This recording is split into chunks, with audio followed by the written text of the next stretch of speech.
अतीक अहमद के सबसे छोटे बेटे अबान अहमद की सड़क हादसे में डेथ हो गई।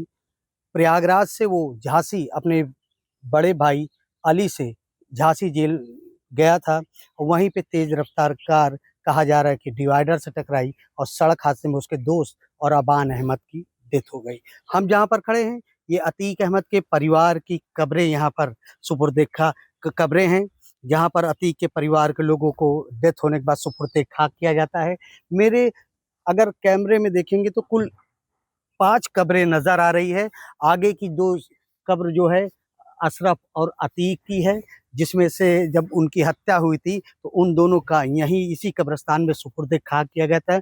यानी पहले नंबर वाली कब्र अशरफ की है, दूसरे वाली अतीक अहमद की है। उसके पीछे आप देखेंगे तो ये अतीक अहमद के अम्मी की और उसके बाद अतीक अहमद के अब्बू, और उसके बगल में जिस देखेंगे तीसरे नंबर की उधर की तो वो असद अहमद की है, जिसे उमेश पाल मर्डर केस के बाद पुलिस इनकाउंटर में मारा गया था, उनकी कब्र। यानी ये 5 लोगों की कब्र अतीक अहमद के परिवार से जुड़े हुए लोगों की है, और ये पांचों की कब्र को इसी प्रयागराज के कसारी मसारी कब्रिस्तान में सुपुर्द खाक किया गया था।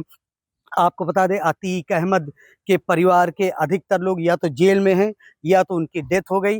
अतीक अहमद अशरफ के डेथ के बाद असद अहमद को पुलिस इनकाउंटर में मारा गया था।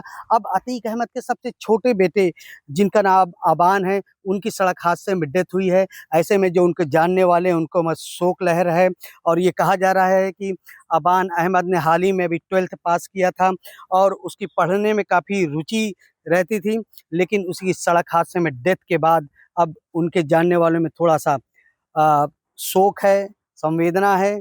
और अब प्रयागराज के जिस कब्रिस्तान में हम खड़े हैं, ये कसारी मसारी का कब्रिस्तान है, और अतीक अहमद के परिवार के अधिकतर लोगों को इसी कब्रिस्तान में सुपुर्द खाक किया जाता है। तो ये उम्मीद जताई जा रही है अबान अहमद की भी जब डेड बॉडी अगर प्रयागराज पोस्टमार्टम के बाद आएगी तो इसी कब्रिस्तान में सुपुर्द खाक किया जाएगा।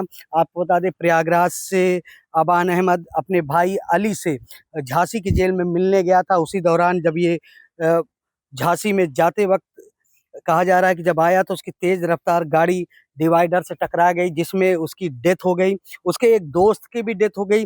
हालांकि पुलिस ने मौके पर पहुंचकर डेड बॉडीज को अपने कब्जे में लिया, पोस्टमार्टम के लिए भेज दिया है। अब पोस्टमार्टम होने के बाद उसकी डेड बॉडी अबान अहमद की प्रयागराज में आएगी, और कहा जा रहा है कि इसी कब्रिस्तान में अबान अहमद की डेड बॉडी को सुपुर्द खाक किया जाएगा। ये अतीक अहमद के परिवार से जुड़े हुए लोगों का कब्रिस्तान है, और अतीक अहमद के अधिकतर परिवार के लोगों को इसी कब्रिस्तान में सुपुर्द खाक किया जाता है। ये कसारी मसारी इलाके में है। तो अतीक अहमद के सबसे छोटे बेटे अबान अहमद की भी जब डेड बॉडी आएगी तो इसी कब्रिस्तान में सुपुर्द खाक किया जाना माना जा रहा है।